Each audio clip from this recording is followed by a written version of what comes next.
the companies that have been with us from the very beginning that have exploded, and they're doing 10 times the revenue. So like,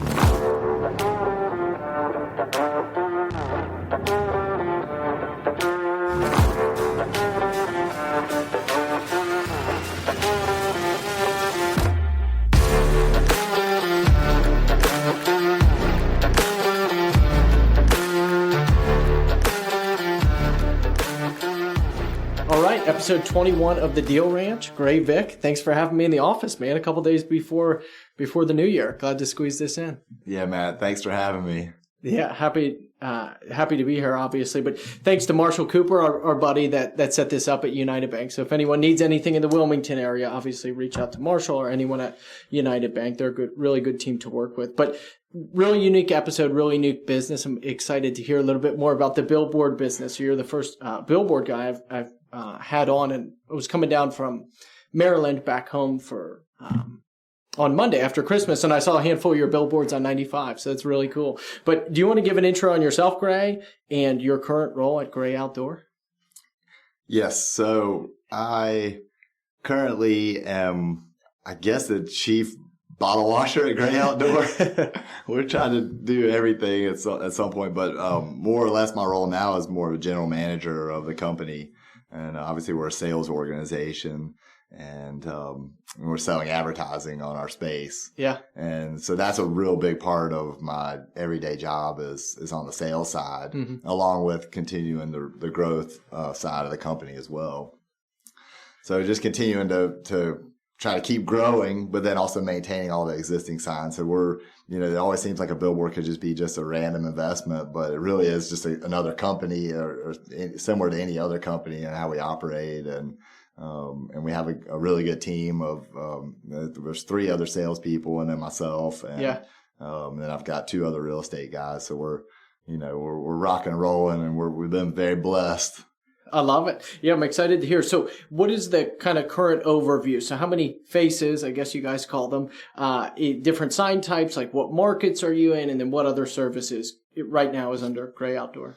So we have around 700 or so faces, about 30 digitals, I think 29 digitals at this point. So we're continuing to grow our digital inventory. That's really a big part of our sales, is selling digital inventory. Our static inventory a lot of times gets filled up, and it stays filled up, for many years.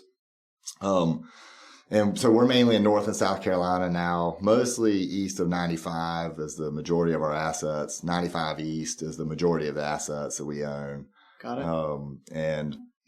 And so, we're mainly in the billboard rentals. And like I said, our sales organization sell a lot of advertising and help our customers grow. Yeah. And that's really a big part of it is our customers, if we can get their name out there, they can build their brand. They keep coming back to us. They want to advertise more. And a lot of our companies we've had on for 10, 12 years plus have just 10 times their business, have just really done.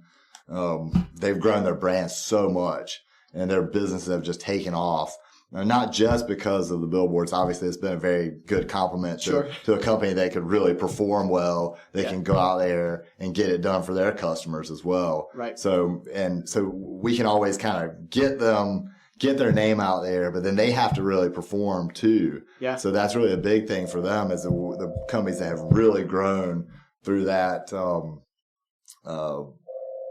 through the advertising have been because they've been able to really perform well and for their customers. But then we've also really helped them to get their name out there and be seen and to build that brand.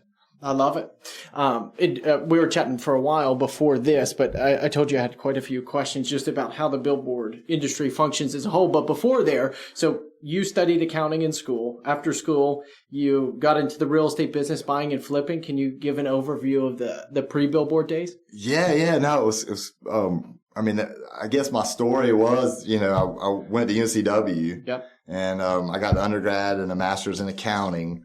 And I did that for about a year. I did the tax returns on the tax side, and I did audit. And it was, I graduated in 2004, 2005. And I really got to see a lot of different types of companies and just kind of get a lot of overviews of business and how, business was going to operate. And the tax side was really big because I kept seeing all these people that had all these assets. Yeah. And they were producing income. And I was like, oh, wow, that's what all these rich people are doing. They had, interest income. They had rental income from rental properties.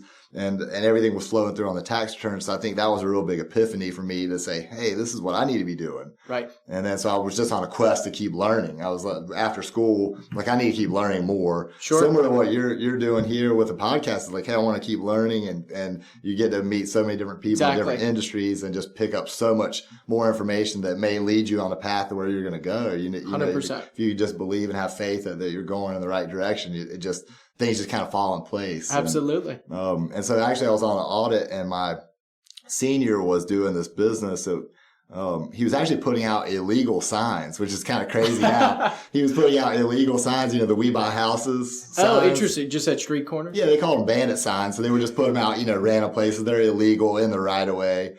So they weren't legal signs, but, he had this whole list of leads, and I was like, oh man, let me, call on a couple of those, because I started learning a little bit about the real estate business, how to do wholesale, how to buy and fix and flip. And so I had learned a little bit about that business just from reading books. And then I started buying all the courses and everything, just getting all the information. I was a part of the Real Estate Investing Association here in Wilmington. Cool. And just networking with other investors, learning from them. And then just a quest, I just needed to learn everything I could about it. And there was so much to learn. It was lease options, or, there was just so many different avenues that you could go to buy and sell real estate. Mm-hmm. And, it just really intrigued me. He had this whole list of leads, and I remember him showing me, hey, I've got all this list of leads. And I said, man, let me just go through it. And he's like, I think they're mostly kind of dead leads, and they're not really deals, but there are people that were interested in that. In my mind, I was thinking these are all deals. Right. They're calling you before they want to sell. They don't actually want to, they're calling you before they call a realtor. Or maybe they already called a realtor, and the realtor's like, sorry, I can't help you. Right. And so to me, that was huge. I was thinking, this is a great business. Mm-hmm. If I can intercept this lead before they actually go to the market, you just have this opportunity to buy a property before anybody else even knew it was available. So were these leads that he was calling dead leads, these were voicemails? These were people that called that needed a return call, you're saying? Right. They called off of his signs, off of the bandit signs. He was mainly just doing the bandit signs. That was one of his only things he was using to get leads. Wow. And so he had people calling him saying, hey, I want to sell my property. Whether or not they were motivated or not, that was it. And he was really cherry picking hard. He was just waiting for that one that just seemed like it was going to be perfect. Yeah. And Dallas was a great guy too. I really learned a lot from him, and he was my actually boss on the job where I was at this audit, and we were working 60 hours a week. So I was a little bit bored. Mm-hmm. And I was learning, but I was a little bored, and I was wanting to go do sales. I wanted to be out talking to people. I wanted to be doing something. So I'm like, hey, let me go through those. The first one that I called on that he had a list of was, it was actually a lady who had a house in Castle Hayne. Oh, cool. And, right outside of Wilmington. Yeah. And it was actually a sad story. So her husband had died in the middle of building this house. Oh. It was a mobile home in front of it, and then a 2,500 square foot brick house behind it. Mostly built, but the front the door never got put on, and it was kind of caving in the front. It needed a lot of work. Sure. But for just the materials, it was a house mostly built there on a half-acre lot. And she's like, hey, I've tried everything to sell this property, and I can't sell it. The realtors don't want to list it because it needs so much work. And nobody wants this thing. She's like, I'll just do whatever. So I was like, I'll buy it, I had no clue what I'm doing. Of course. No clue what I was doing, but I knew enough that you could do a wholesale deal. You could get something under contract and then take it to an investor that would want to buy it, fix it, and flip it. Yeah. And so I knew just enough to be dangerous. And I think I ended up getting under contract for $27,000. And it was, I think when I started, I might have been at 40-something thousand. And then eventually it was hey, I can't really do it for this. And then we ended up kind of renegotiating the deal. And then we ended up at, I don't know how we ended up at 27,000, but it just sounded like a good number. Sure. And then took that deal to the real estate investing group, and the guy, a builder, somebody who was really good at building, that that knew exactly what to do with that property, how to fix it and everything. He bought it for $40,000. He actually closed on it for $40,000. Wow. And then we just got that assignment fee for $13,000. Cool. And it took I remember it was a couple months in there, and it was maybe 2005 around then, right after I graduated college, and maybe a few months after I had been on the job, maybe 6 months. And so, the opportunity in that business seemed great. I was like, well, gosh, I can make, $13,000 pretty quick if I can. In the next year, this is before kids, before everything else, before really any other obligations. I lived at the beach in an apartment. I had 2 roommates, and I remember just like locking myself in my room that I was renting, and just like getting dialed in. I had a list, and I was I'm going to just hammer these leads. I'm going to get all of them. I love it. And then so I kind of got more involved with him, where I started doing the signs, and we started putting them out. And it's funny because I'm actually doing legal signs now. When I first really started in business, it was, illegal signs. Yeah. And I actually paid a fine to the city of Wilmington years ago. The illegal signs? Yeah, because I didn't really realize, hey, these are not like allowed. I didn't even really, I think you might have realized it, but you didn't really, it wasn't something that you're thinking, oh man, they're going to like hammer you with a fine if you do it, Sure. But it actually was almost worth it at a certain point in time, because I think we were generating so many leads, and at that point in time, I started realizing I'm going to probably have to leave this job because it's kind of getting in the way of me doing deals. I was sitting on an audit, and my phone was just ringing, because I was just doing sales. I just had my list, and I'm just going to hammer these leads. And, at a certain point, I realized it was holding me back to stay at the job, but it was nice because I had that income. With that steady income, you're able to borrow money. In 2005, 2006, they're lending to everybody. Hey, you want a house? Everybody can have a house. You want 3 houses? Go ahead. So what happened after that? The flipping business started to scale. It was just you and. Yeah, so Dallas and I, we did a few deals. We flipped quite a few properties. I probably have flipped, 30, 40 properties in a year and a half, 2 years. We started really turning them, and we had buyers and I found a couple other investors that I worked with that we really started turning the properties quick. Then I got involved in this more of like a foreclosure deal. So we were door knocking foreclosures. Yeah. And so that was. It was a lot. There was just so much to learn in that business. Yeah. There were just so many different avenues of buying, and we were going after out of town owners, where they were absentee owners, where they owned property here, but they lived out of state. Yep. And I think I remember I bought a lot downtown Wilmington. It was, I think, a 1/4 acre lot, and the guy called me off one of my letters, and it was I think he was like, I just need to sell it. I just need to get rid of it right away. I'm about to potentially have a tax lien. I just need to sell this right away. And then, so $2,000, I bought this property. It's probably like 100 now. I don't even know what it's worth now. But it was basically like an illegal car lot. These guys are kind of squatting on it. And also he was about to get his tax liens. He's like, I just need to unload it. And I think I held it for a year and sold it for like $13,000 or something. It wasn't like a huge deal in the grand scheme of everything. I probably should have just held on to it for the $2,000 investment. Right. But just being out there and being in the field and just hammering stuff and just trying, the deals fall into place when you try. Like, I don't think you get the deal unless you're actually out there trying. 100%. And so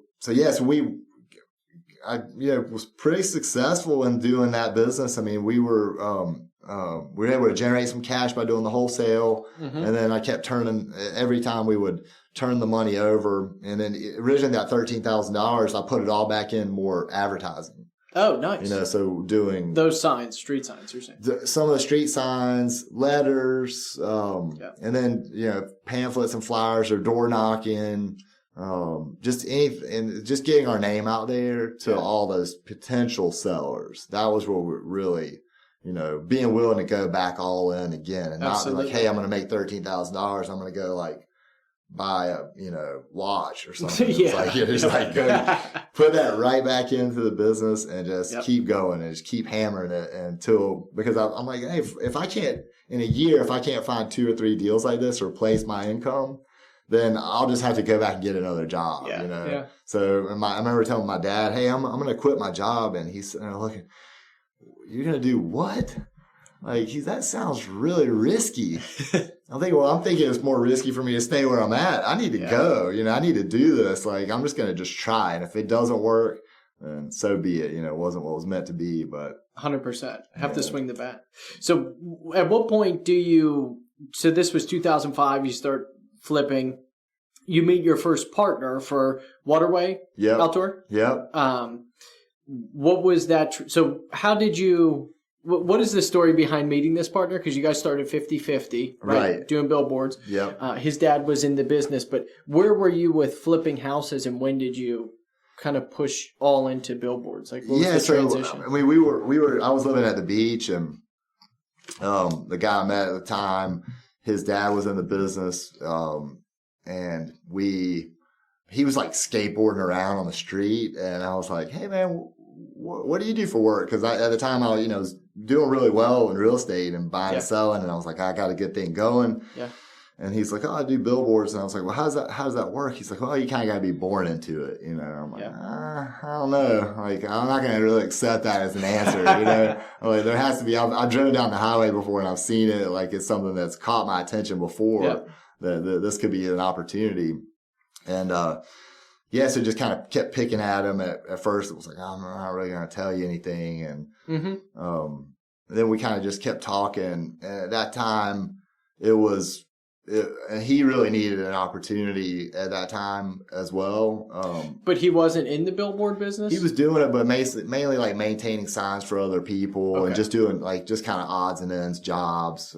Actually built some signs and sold them. Wow. And then he kind of went the buying watches route and boats and Denali's, and then was like at a point where I've got to do something, so it really was just like mainly a timing thing because I was still successful in that real estate business. If I had kept doing that, no telling where it would have led to at that point in time because I knew so much about that business. Yeah.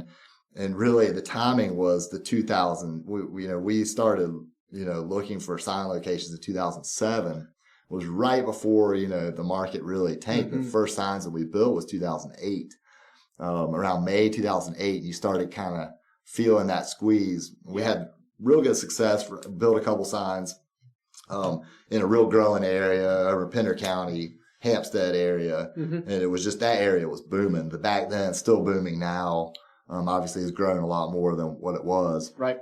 And so we had so much success right off the bat. It was like, oh, wow, this is really, it took a long time because there was just a lot of gaps in his knowledge base about it that we had to so I had to more or less start over together, figure out a lot of things and learn how to do this, like learn about all the rules, regulations, ordinances, and figure out how to find a site to put a sign. Yeah. So, just going hammering everybody we can for information and then tried a bunch and nothing was working. Of course, that's how it goes. It was a year before we actually probably found a place that would actually work to permit it. Yeah. This episode of The Deal Ranch is brought to you by Reed's Jewelers. If you're looking for a new watch, Reed's has it. They have a large selection of fine Swiss timepieces from Omega, IWC, Breitling, Grand Seiko, Tudor, and Tag Heuer. Since 1946, Reed's has been devoted to customer service and quality. Find a Reed's store near you or shop online at reeds.com. That's REEDS.com by clicking the link in the show notes.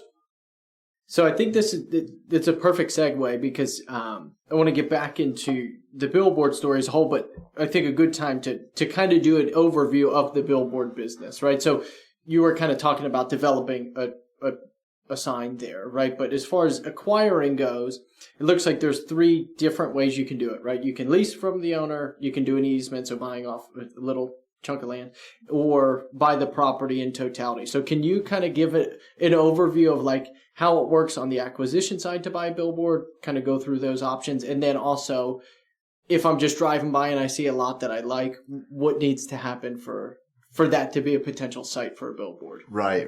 Yeah. So mostly, just acquiring a site or an actually existing sign would be so similar, like due diligence process to buying really any business. Just an individual, one individual sign. May not be as much of like a due diligence process because you're only going to really be checking a few things. Mm-hmm. There's like a few boxes to check: is it permit? Is it legal?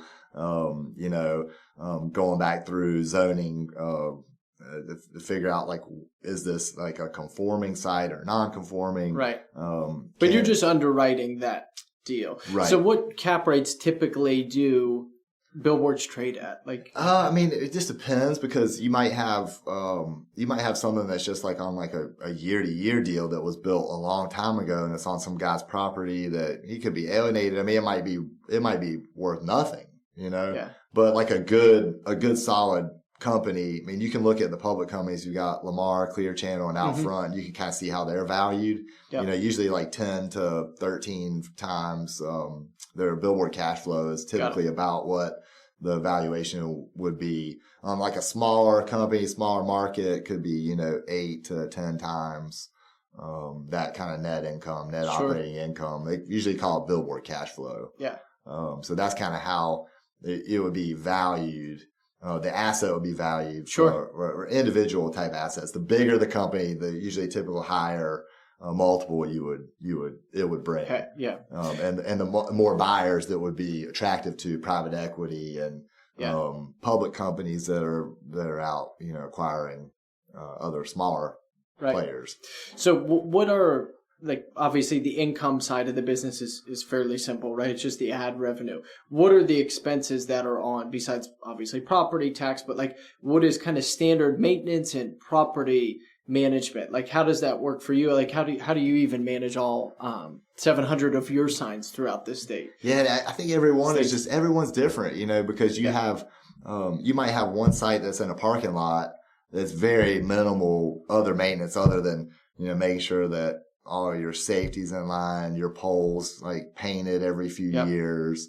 And then you might have another site that's kind of in the woods that you're having to bush hog it every year, every year, every 2 years, you're going out there spraying, keeping it clear. Yeah. So some sites would be significantly more effort as far as maintaining them than others.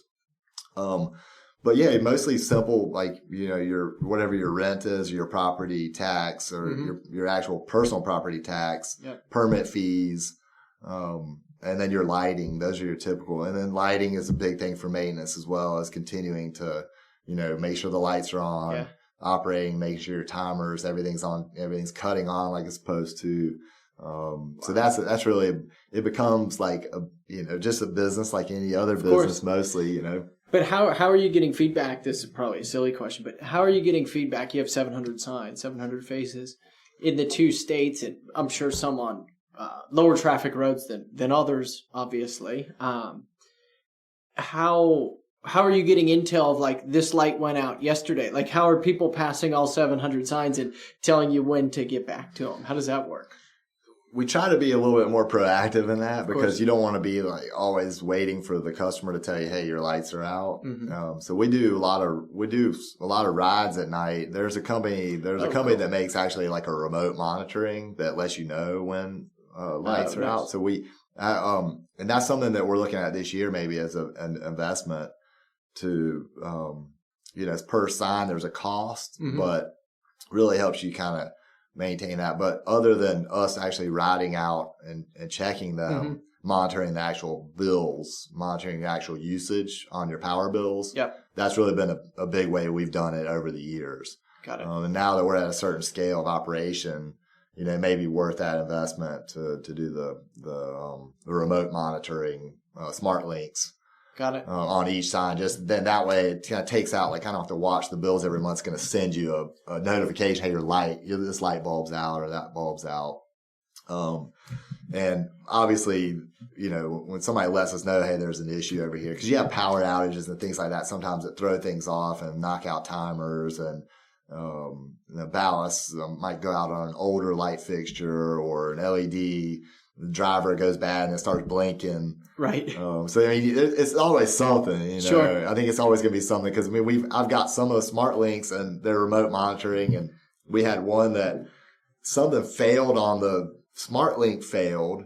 And so then my customer went by and said, hey, my lights were out over there. And I'm like, oh man, I'm supposed to already have this dialed in. The smart link went bad. Oh, no. So it's just like, it could always be something. Of course, yeah. But really just you got to stay on top of all that to minimize stuff. that, yeah. Yeah. Well, it's a customer service business, right? It's advertising you're selling. And it's really huge, yeah, because when you're selling ads, and you're not really necessarily going to be standing under that billboard much. Mm-hmm. You're not going to be like standing there holding the flag or waiting for something. So like when people contact us, we really want to be fast, just right away. We're contacting. You're going to be the most important thing that happens today.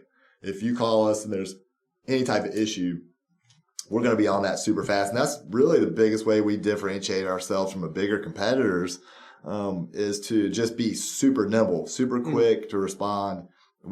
These customers are the most important thing in our business. They are the lifeblood of our business. Obviously our landowners and our people, our customers. When they contact us, there's no gap in response. It's immediate. You're going to get a response immediately, and we will address it immediately. Love it. And that's really helped us keep these customers for many years. I bet. And obviously with digital now too, there's a little bit more of you're doing a lot of artwork too, mm-hmm. because digital is best used when they're constantly changing the advertising. Yeah. They want to be changing these ads constantly. They should be updating it every week, every month.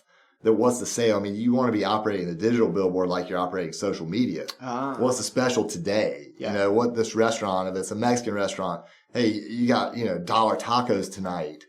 Sure. You need to be putting that on that digital. Just tonight, though. It's not dollar tacos every night. I don't know if they do, but they don't have dollar tacos anymore. That's right. It's like at least like $2.50 everywhere. Okay, so before I forget, so going back a little bit, so that's more the acquisition side. So for the development side, I'm driving by a lot, and I don't know kind of how you structure your business development, but maybe you're targeting areas that are already zoned, or maybe have a future use zoning that would allow billboards. I drive by Farmer Joe's lot, and I'm like, hey, this is perfect. It's got a good curve to it, or whatever you may look for. 4 stop signs. What are your options from there to what do you do in that scenario? Like, how does that development work? So you've got a couple options, the lease, easement, or buy. So what were you guys doing back then? Yeah, so when we started, it was leasing mostly properties, because it was obviously a lot of these commercial properties on the highway. So they're gigantic tracts of land. A lot of times you're dealing with a bigger tract that's mm-hmm. going to be a lot more expensive to acquire than what that billboard's worth. A small lease on a billboard, it may not be enough money to move the needle for a big commercial property owner that might be developing that lot. So that, so you reach out to the owner. What's the structure of that lease? You're paying them a percentage of revenue back to exactly. Yeah. Okay. So usually, depending on the site, usually you're about 20% or so of our revenue would be 15 to 20% is going to be about standard on what we actually pay the landowner. Obviously, trying to drill down and do all the due diligence, searching all the ordinance, figuring out whether it would actually work at that site. That's going to be a lot of digging and research on our state laws, federal laws, local laws, and the ordinances and regulations there. So that's really a big part of it, is actually being able to find one of those places that it would actually work, like we were talking about earlier. Of course. Hey, if you want to come into, if you go to Myrtle Beach, it's like one sign after the other, one after another, and there's no space left. They've just taken up every bit of spacing. And so having to be creative on how to actually be able to permit a site is really what we've had to learn more and more about, all the different aspects of acquiring properties and actually permitting and ordinances and knowing the laws, knowing the statutes, and knowing where there could be an opportunity where it may not be super apparent. It's really hard to just I'm going to go drive down that highway, I'm going to drive down Highway 17 and just go pick off a few spots and go build them, It's, it's really like, it's almost like those days are gone now. You may be able to go a little bit, you can go further and further and further out. You might be able to, find a, place, but it may not be the place where a lot of people want to advertise too, though, So really getting those premium spots it could be years to do it, Absolutely. To get through the permitting. So when you guys started, then we can talk about great, like when you transitioned, but were you mainly just developing sites when you and your partner started? And then what kind of transpired over the next 7 years before 14 when you went out? Like you were still doing real estate, you have this new partnership. At what point were you jostling away from real estate to just focus on billboards? Really almost right away, pretty much. It's hey, the opportunity's really good. I think the billboard business was more of like that cash flow business where, hey, the revenue's coming in every month. If we can build these sites and we would have revenue on a steadier basis than doing a wholesale business or a fix and flip. Yeah. That was like a big chunk and then wait. And then a big chunk and then wait. Mm-hmm. And then you always were chasing down another deal. So I think that's what I saw was like the biggest opportunity in the business was that kind of steadier revenue. And also it was just really just a win-win kind of deal. I mean, when you did a billboard deal you were creating equity from nothing, For a new site, you're saying. Right. So if you were building a sign from the ground up on this new property, there was nothing there, and then all of a sudden you created this equity for the landowner and for the company. Yeah, that's a good point. And the state was getting a little cut, the city was getting a little tax. Everybody was winning in the deal. Yeah. When we were buying foreclosures, you had to, and it's not a knock on the business because I think it's still a great business and it does provide a good service to people that might be in trouble that, hey, they need to sell this thing quickly. Right. And there's value to that. But it was almost like I always felt like it was for me to win, somebody had to lose a little bit. So right. in the billboard business, it was like everybody was winning. You didn't have to I didn't have to offer you $4,000 for your equity and then get 40, but there was always there was still a lot of risk in doing those deals in like a fix and flip because you just never knew what you were going to run into. Yeah, absolutely. And the same with every time we go out there and build a sign, there's still a lot of risk involved and that construction process is challenging. It always seems like super simple. We should be able to just go out there and build it. But it is challenging, especially in this area. It's really hard I bet. to drill 20 feet in the ground. Wow. In like a sandy soil next to the beach, you're caving at like 3 feet. So that's been a big process just to learn how to actually build something in this area is challenging. I bet it is. What I was hearing I don't know if it was another show you did or maybe in an article, but you were talking about the early days of getting into billboards. And, I've seen some of yours that were kind of almost stick built, right, that come out of the water at some sites that you got. And then I heard you tell one story about, I think you were getting old light poles maybe or some sort of recycled metal to build sites with. And then I think maybe another realization when you're like, oh, well, after you build the sign, you still have to go knock on doors to get the advertising. So in those early years, after you do put a new sign up, what is the next step in the process? You still have to get someone to fill the ad, right? So you have two deals. You have this development deal with the landowner, right? However you want to structure it, buy, lease, easement, I guess. And then you have the other ad, the ad side, which is pretty cool. Yeah, it was like, sales. Now I got to go to work.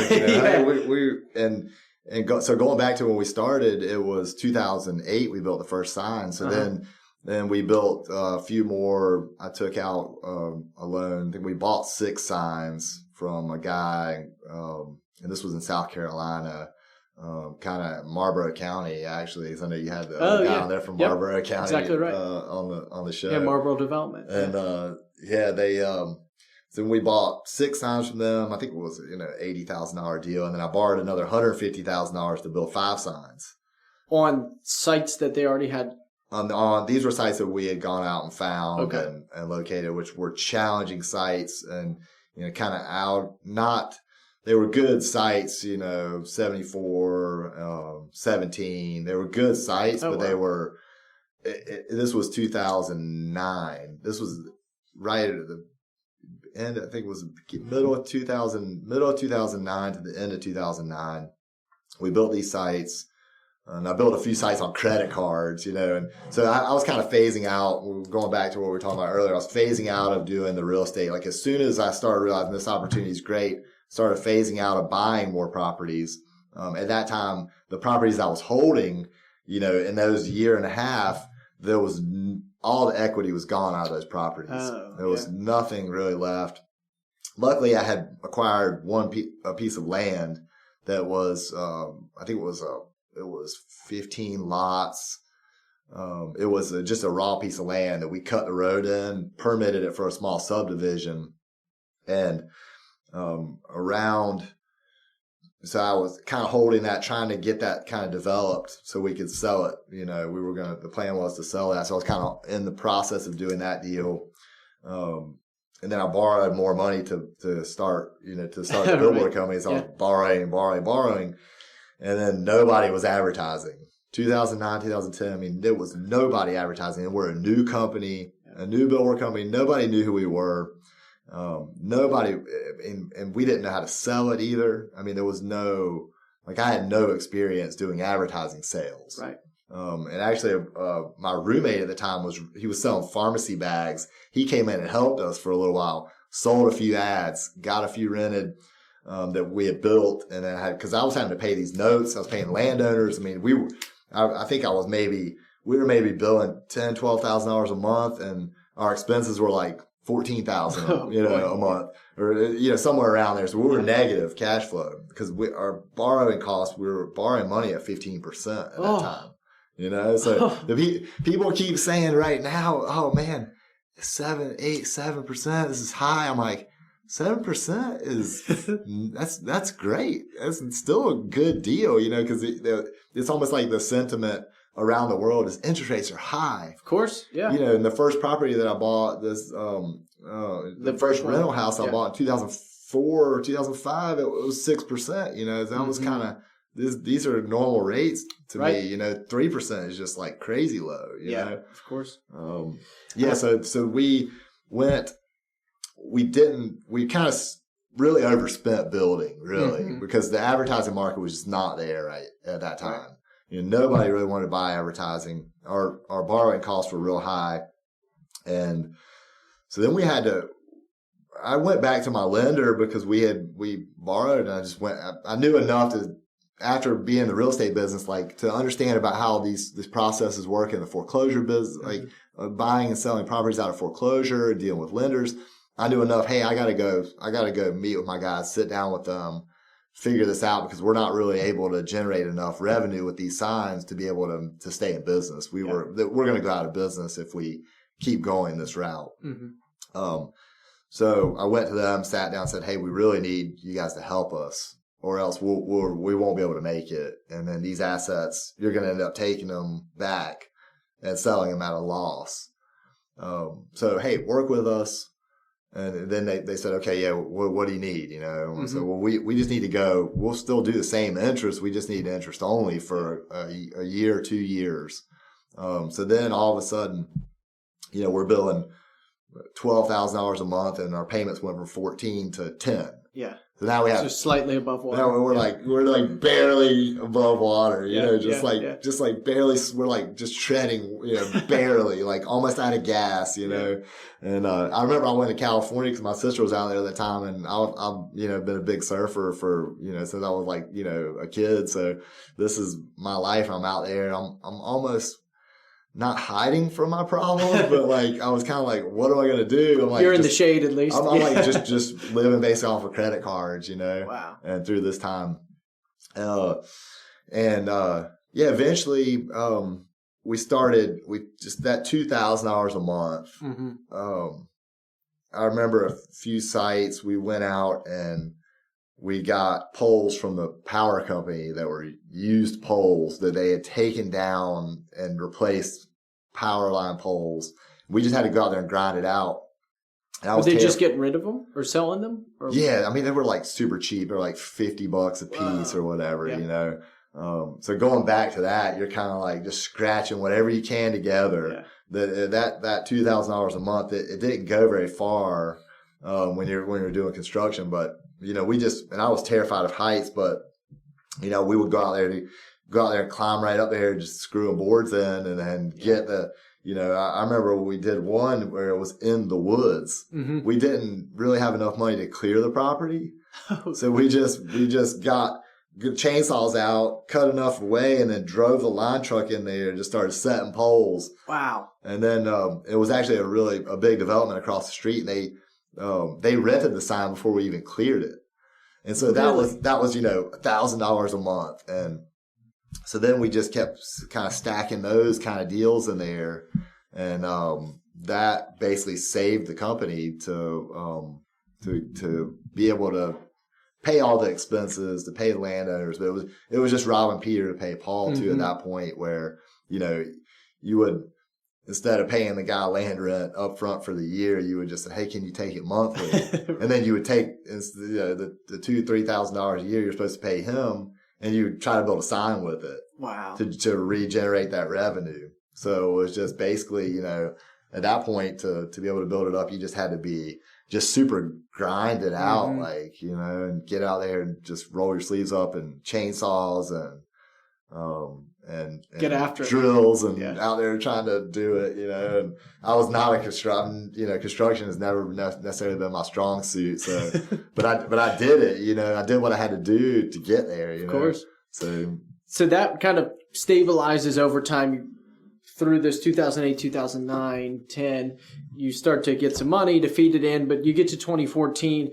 Sounds like you had somewhere around 200 faces, maybe somewhere around there. Yeah. What made you want to split, and like how many what did you envision differently when you were going out on your own? Like what kind of made you want to start Gray Outdoor, and then what did you think you wanted to do differently, or is there a new market that you were kind of focused on? What was the new plan? I think we just were probably two different personalities, I think, too, where, you know how, I mean, partnerships are always going to be tough, you know. I mean, unless you really have the perfect complementary partners that are really have the same vision as each other and have similar values as well on what's really important to them in their lives, you know. You know, I'm a family guy. I've got 3 kids now, so the family is super important to me. You know, these and just being a good person, a good friend, a good family member, just having similar values in a partnership is very important, you know. So not necessarily wanting to go in a different direction, business wise. I think we just really, after a certain point, you know, we kind of grew apart. Yeah, that's fair. It happens obviously was super grateful for my experience in the partnership, but I learned so much in the process of actually going to split up those assets. What did you end up with? Sorry to cut you off. What did you end up with out of the 200 or so? So it was about half and half. Like we actually drew a line. It was almost like a line. It was kind of really north and south, because at that point in time, we were still based mostly out of Wilmington, but we kind of drew a line like somewhere around I-40. That was about where the line was down I-40. And I kind of took south, maybe plus or minus 1 or 2.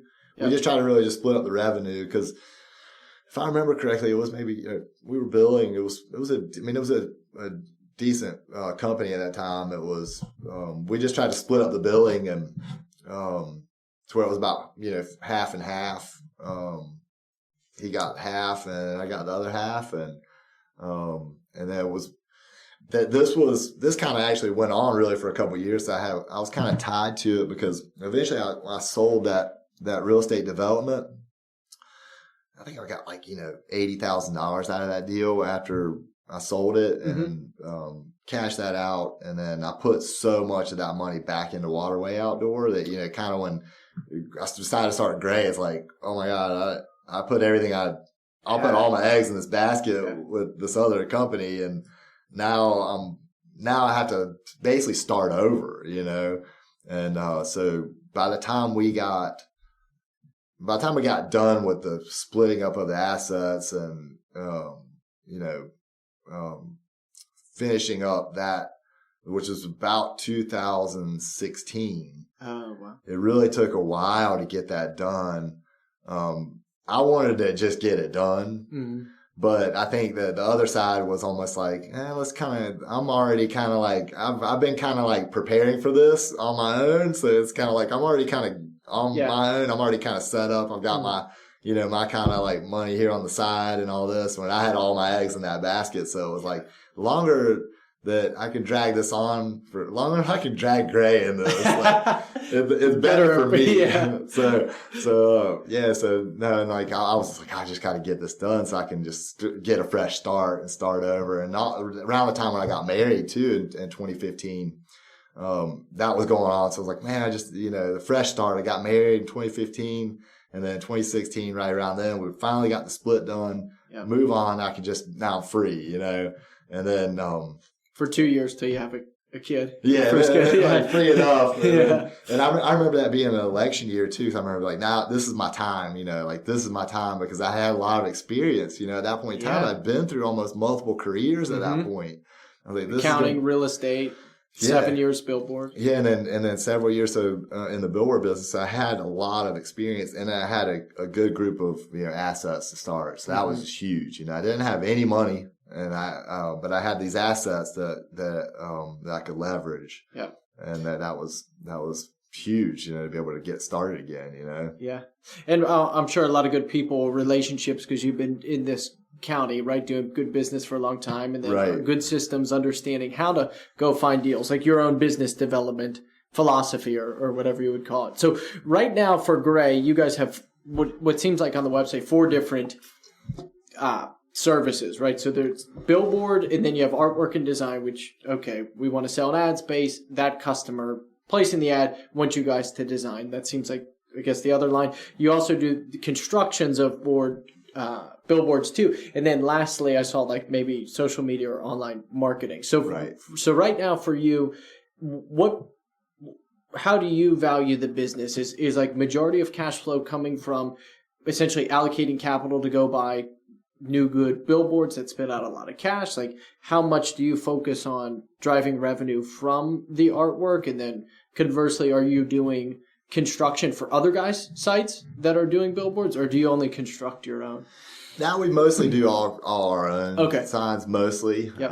We can do it for other companies, but we typically we're so busy doing our own that we just really won't have a lot of time to do it. So that might be like a cherry pick one. Hey, and then artwork is mainly, for our own stuff. I mean, we're doing tons of artwork for your own customers, for our own customers, on our own signs. Yeah. And we do have a few signs, maybe, handful, 15, maybe 20, 30 faces that we manage for other owners that might be a mom and pop, have 1 or 2 signs. Yeah. That don't ever want to sell or won't sell, or but they need somebody to help them. So we'll do that. Which was one of the ways that when I transitioned to Gray Outdoor, was one of the ways I generated a little bit extra cash flow to be able to build more.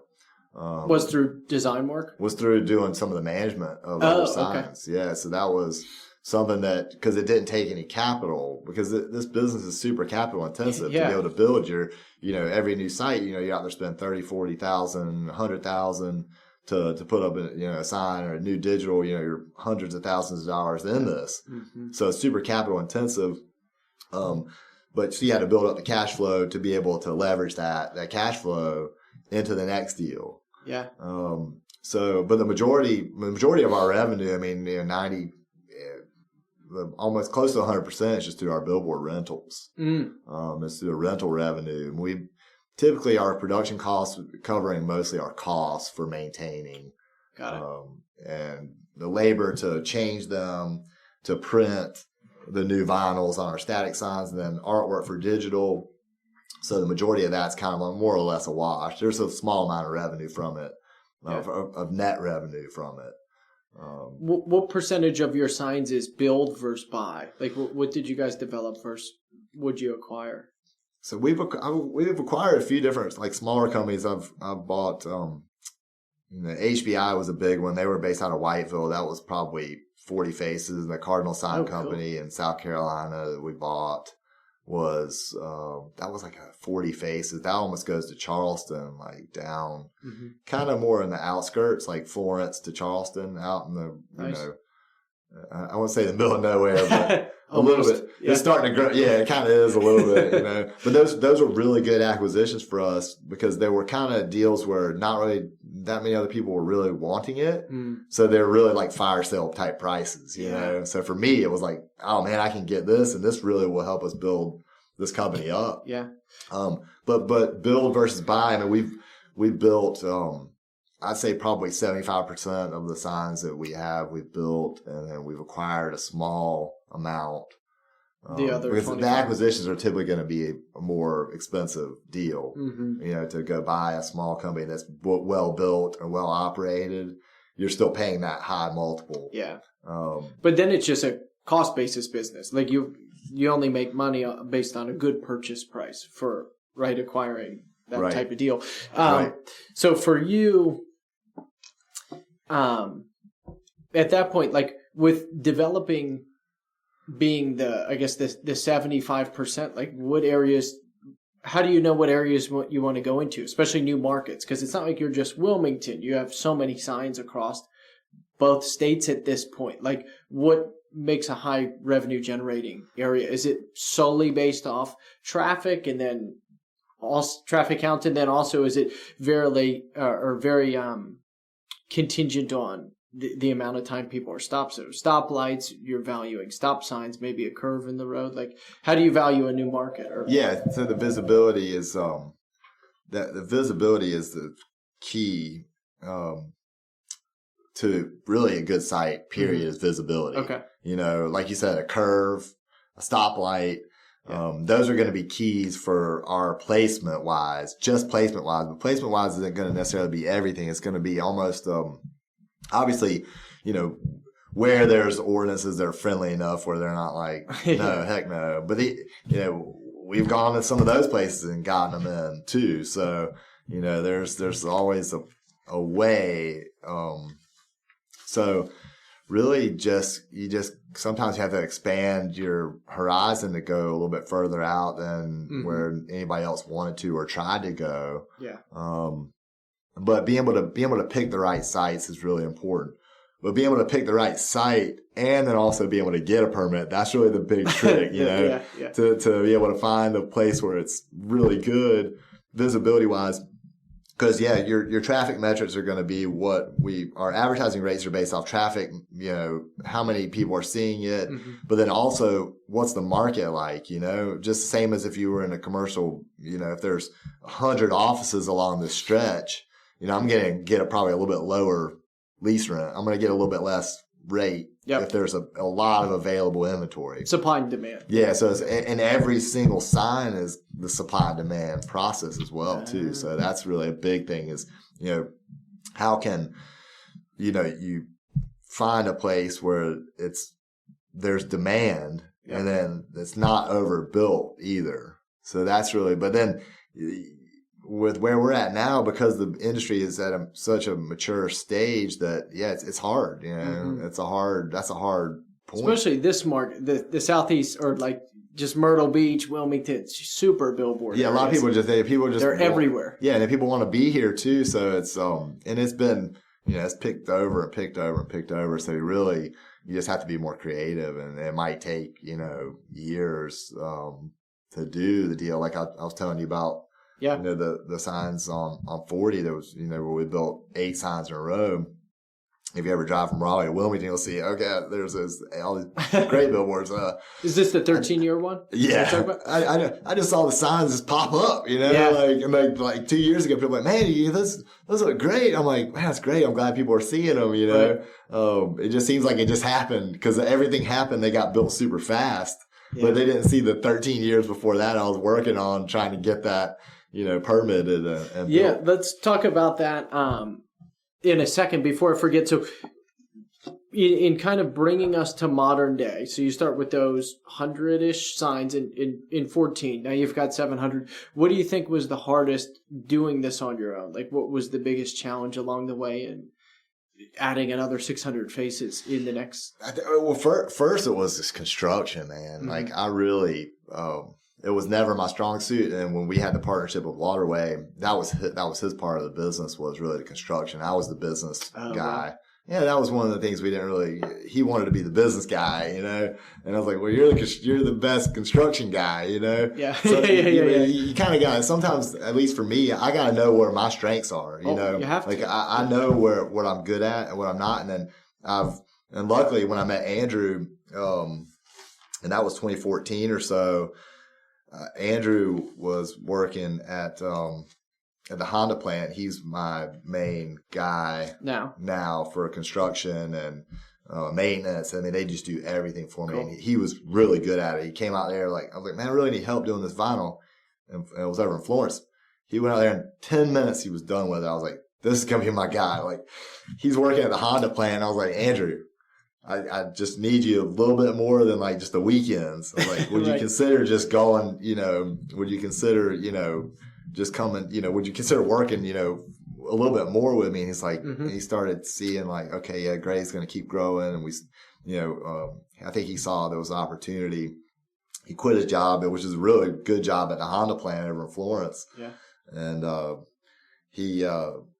he left his job, and then we've been together since then, and he's just been a complete blessing, because the construction side was really hard, because then it was like I know how to run the business and do everything, but when it comes to that side, it's not my strong suit. So I've got to kind of relearn everything, where I was letting my partner do all this stuff on that side of it, because I was like, you just deal with that.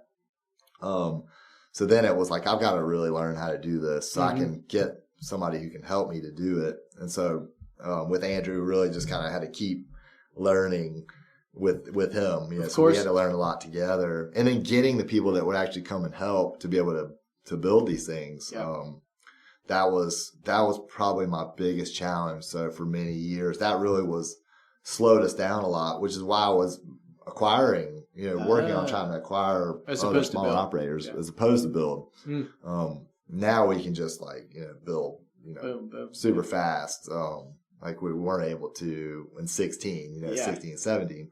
Also being a new business that, really just more or less didn't really have any money to build or grow. Right. It was kind of like you're just starting over again, and with the building that we had, that to be able to take that cash flow and to be able to keep reinvesting it, that was basically what we had to do again, Wow. But I did have a lender.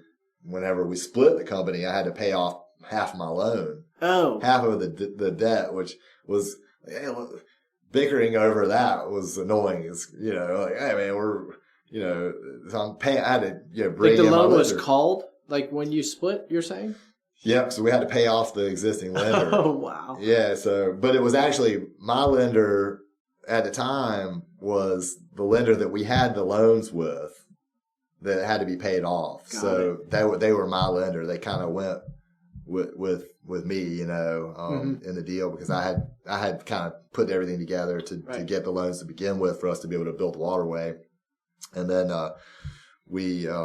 so they were my lender, and, because it was really more refinancing with them, and then getting, credit lines to be able to start building again. Wow. And just acquiring, one little sign over here, which this year we're going to be rebuilding some of those, Oh, sweet. Some of those signs that some of the first ones that we had acquired, we'll be rebuilding them and do digital signs. So yeah, to be able to acquire those, and now to be able to have the time and resources to be able to convert them and make them into what they should be, That'll be sweet. Kind of in wrapping up a little bit, is there any deal story in your mind or any deal story that comes to mind? I know we talked about that the 8 sign deal that was over that 13 years, and you also mentioned that 40 face acquisition. Anyone that you want to kind of go through in detail? Yeah, probably the Lee Outdoor was a big one. Which one was that? So he had it was an eye doctor in Wilmington. He had 3 signs in Wilmington. Cool. And that was really a big deal. Something I had my eyes on for many years. He had 2 really nice signs in Carolina Beach Road. And what year was this? That I guess you started thinking about it, and kind of what's the background? Yeah, so I've obviously always seen these, man, I need to, I had to build a little bit of a relationship with him, and I helped him rent it a couple times. He had them available, and I helped him rent them. Mm-hmm. So I had built a little bit of a relationship with him, and he was kind of getting up there in age, retired from being the eye doctor, and so we had a little bit of a relationship. And even at one point, 'cause he was kind of want to upgrade these signs to digital, and so I was even helping him chase down some of that stuff. And then he's like, you know what? I just don't want to do that right now. I'm kind of, getting up in age. And, somebody from Florida or Georgia or something called me and said, hey man, there's a guy over here that might be selling some signs. And I was like, oh yeah. I already know that. I'm helping him, I already had a relationship with the guy. So I'm like, how do you know? I'm like, oh my God. Who's this guy? Who's Florida guy? It was just somebody who's in the business that was he trying to buy him too, or he's trying apparently, to help you? He was just calling everybody, trying to see, hey, if I can find somebody who will pay the most money for these signs, who's going to pay me the most money for these signs, so he's just calling everybody. And so I'm like, oh my God, I gotta figure out a way to do this deal, and I gotta step up. And this is only probably 3 years ago. So around COVID time, I was like, I really got to step up to buy these assets, because they, I had been working on the Wilmington stuff for many years. So it would have been a perfect complement to these assets that we had already, a few other assets that we had around. And so, yeah, those 3 structures, and we, were able to buy the land. And a funny story actually about that deal was, I had, a contract with him to buy the 3 signs and the 3 properties where the signs were sitting. It wasn't the whole tracts, but there were small tracts just big enough for where the signs were, and easements to view the sign. Oh, okay. So we had easements on the remaining surrounding property, and all in between. So we're under contract to buy the deal, and in the middle of it, this is I don't know, it's 20-acre tract on Carolina Beach Road. There's not very many of those around Wilmington. Every single one, big outfit out of Ohio or Indiana or somewhere up there came in and went under contract with them for I don't really know the amount, but it was multiple millions and millions to of develop dollars, the land, to develop this property into apartment complexes. So it was 250 apartments that they were going to try to build on this tract of land. Of course, I'm one day I'm reading, or, I'm scrolling through and I'm reading, this company's applied for a rezoning on this property. I'm like, wait, that's the property I'm under contract to buy. I'm like, oh my God. I call the guy the next day. I'm like, what are you doing? He's like, oh yeah. Forgot I was going to tell you. I'm like, but I'm under contract to buy these properties. Who's saying that? To the seller, to my seller. I called him the next day and said, hey, what are you doing? Yeah. He's like, oh, I'm going to sell the property to these guys. So now you got to negotiate with these guys. Oh. I'm like, are you kidding me? I've already had a deal with you. I'm not negotiating with anybody else. I've already negotiated a deal with you. I'm like, well, we're in the middle of still negotiating those easements for your visibility and blah, blah, blah. I'm like, oh God, okay. I'm kind of freaking out a little bit because I've already put a lot of time and had a good chunk of money already tied up in, in this deal. Mm-hmm. And working with our lender to do the loan to buy these. And anyway, I was able to work it out with these guys, the new buyer. And then they actually got denied the rezoning. So they didn't get the rezoning for the apartments. So the property's still undeveloped. So anybody wants, maybe a tract to build some apartments, but it's going to have their biggest contention was that they had to have some mixed use. The commissioners wanted mixed use. Mm-hmm. And they didn't want just straight, and it was packed in there too. I mean, it was building, and you're near a subdivision that's, residential subdivision next door, and it just seemed like a lot. Right. So I had to negotiate this deal with these guys. Anyway, they were out of the picture, and then I think we ended up closing the deal before they even got to their rezoning. But the biggest thing was, hey, you can't rezone the place where you're selling to me. Yeah. You're supposed to be selling this to me, and you can't rezone that because that's going to render all this stuff non-conforming. Mm-hmm. That's going to affect my use and affect the value of this. Right. So you're not going to be able to. That's not going to be possible. Mm-hmm. That's just not right. So that was like a lot of headache. And how did it all come together at the end? They obviously backed out. You're saying the other team that was slotted to buy it? Yep. Yeah, they ended up just backing out of the deal to buy it, and I think we had already closed before they actually ended up backing out of the deal. Yeah. But it ended up being a great deal. We converted to digital, relocated one of them to another site, and converted that to digital. Oh, cool. It ended up being a really good deal. It's one of those ones that you're like always a little scared to do because you're like, oh man, it's kind of a lot of money for 3 signs, but it was worth it for me. I could justify doing it because it really complemented what we had. So maybe there's a deal you got to step up on every once in a while that really, for your company, it might have more value. So for us, it had the most value because it really complemented our other assets. We were stepping up for it. That's awesome. And saying, hey, I want to get, you just got to, but sometimes you have to step out on faith and just believe it's going to work out for the best. Yeah. That's a great story. So kind of in wrapping up, what are you guys focused on now? So it's at the end of the year, right? That we're recording this, but what are you focused on for next year? Anything different other than just buying more good priced assets and building new sites? Is there anything else? I think you have a new Shallot sign, digital asset that's coming to the market soon. We're kind of, we've got some more permits and more construction coming. And we're gonna upgrade a few of those this next year. We're gonna even down when you come up from Myrtle Beach, you'll see a lot of kind of older wooden signs. We're gonna start upgrading a lot of those signs. To newer structures. So we'll start upgrading a lot of those older structures that might fall down soon. They're solid enough, but they've worked out well for what we needed them for now. Yeah. But then we'll start kind of tearing those down and then we're still going to keep building new sites. So this next year we're going to keep probably continue to expand out to further areas. Potentially different states. I mean, we've been looking at stuff in Florida and big jump, and other states, Georgia and further west in Tennessee, and there's other opportunities. We maybe have to go further.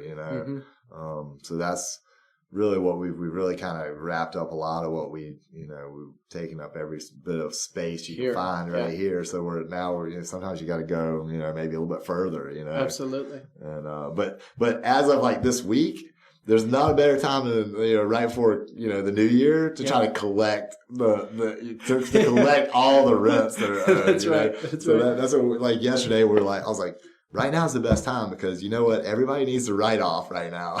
Exactly. So they had to, any past dues, let's get these things caught up and in the new year. So that's smart. Yeah. Is there any other line of service or, and you kind of mentioned new markets you want to go to, but is there any other way you want to expand the business or service, whether it's kind of on the design or advertising side, just anything else that you want to add to the business that you haven't done or anything else you want to develop? Maybe not billboards. Yeah. Obviously we've been, a big effort for us has been to own all of our sites, Cool. So that's not really necessarily a new service, but to own all of the properties under our sites. And then now kind of managing, like I was telling you about earlier, the other office building and the commercial properties and stuff that we're ended up managing, commercial rentals, along with, but being able to buy out our existing sites, to have them, perpetually, that's really a big thing for us. And that's been a big thing for me since we really started, was to own the sites, and the ones that we're leasing, hopefully eventually can purchase most of those. And long term, just continuing to operate and just keep growing, really kind of just keep doing the same thing we've been doing, I don't necessarily want to try to stray off and do something else. Of course, because, and once now we've got a good system where we can really scale the business, and really our customers, it's like to be able to keep helping them and keep helping them grow. That's been the biggest blessing of all, is to see those companies like really do 10 times.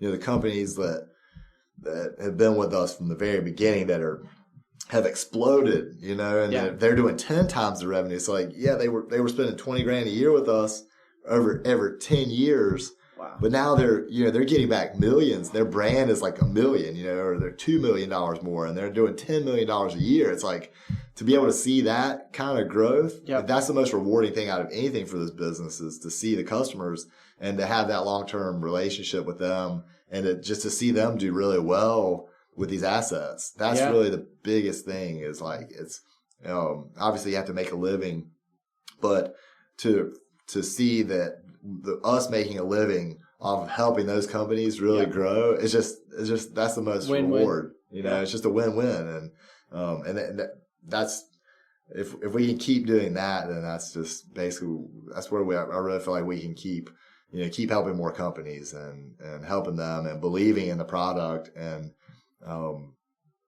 that's how we win. Is that everybody else wins. I love it.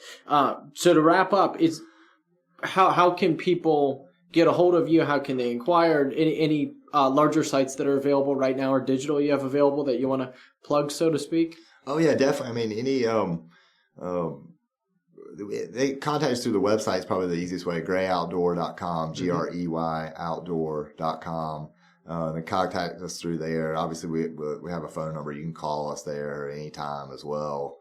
And I mean, we're mostly, we're east of 95 is the majority of our assets. So, I mean, the eastern North Carolina, eastern South Carolina, that's the majority of our assets. So, any companies that believe that, they want to grow, advertising with us will help them grow. Yeah. That's really the big thing. So we want to be able to help more companies and to really expand the knowledge base of these assets and how they really do help companies to grow, because it's, everything's become so much like digital focused, everything just online. But there's really a healthy medium to advertising online, but then also having that traditional brick and mortar. The traditional advertising complements that online space so well that people, so when somebody searches for something, everybody goes to the Google. I mean, they go to their phone and the browser. And if you want to find something, that's the phone book nowadays. So if you want to find something, they're going to that. Yeah. So everybody, it always gets all the reward. It always gets all the glory. Yep. Because they say, well, how'd you find us? Well, we found you online. Everybody finds everybody online. That's how you find anything nowadays. Yep. But when you go to that space, that's a competitive space. How do I know if I'm looking for a roofer and I go online and there's 10 of them. So when 10 of them come through, what is, who am I going to pick? Yep. I pick the one I know the best, the guy that I see everywhere I go. Yeah. The one that I drive down and I see, XYZ roofing or, Fulford Heating and Air. I see these guys everywhere. I'm gonna go to them because I've seen them over and over and over. So that's how they really differentiate. So a healthy balance of their spend. Online, you've got to be there. You got to spend money there, but don't forget about that traditional marketing. Really building a brand. You're not building a brand with a Google ad.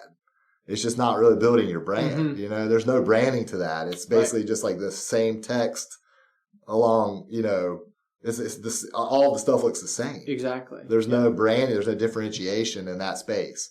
Yeah. So how they really differentiate is through I believe through billboard advertising, they really can build a brand that people will remember when they get to that competitive space. Yeah. They'll remember that. They'll remember your name. And that's a big thing for us, is to get the word out about how these assets work and how they can complement what they're doing in this day and age. Yeah.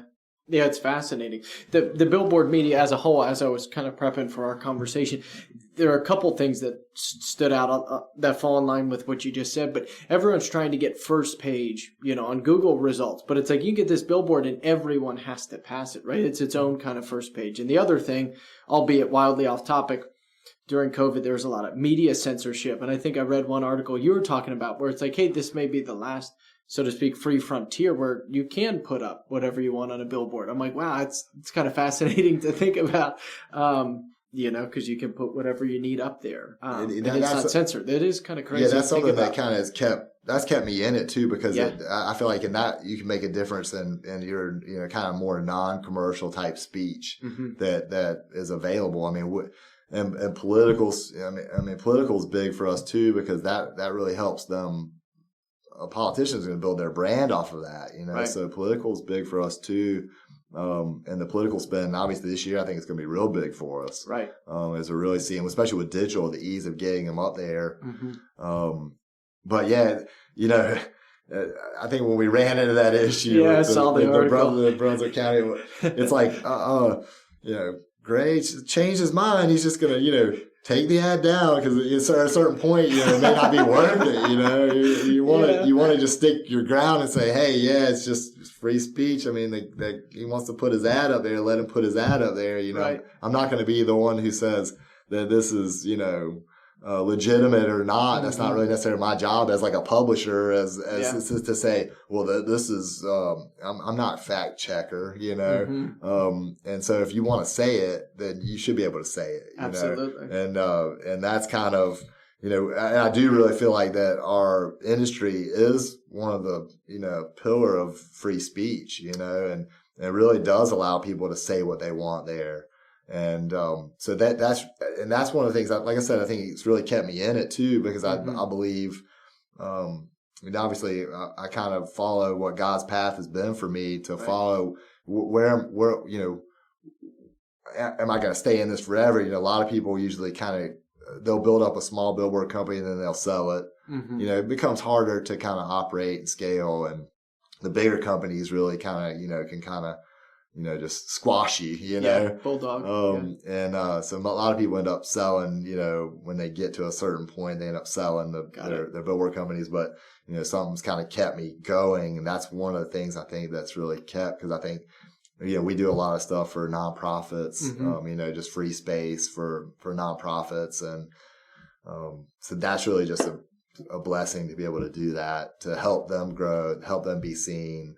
And that kind of non-commercial speech that keeps people looking too, So it's all just been a blessing to be, introduced to the business and to be able to help keep our people grow, Yeah. And, it's always, it's fun, but it's just a grind too, like anything. It's a company, like any. Absolutely. 100%. Yeah.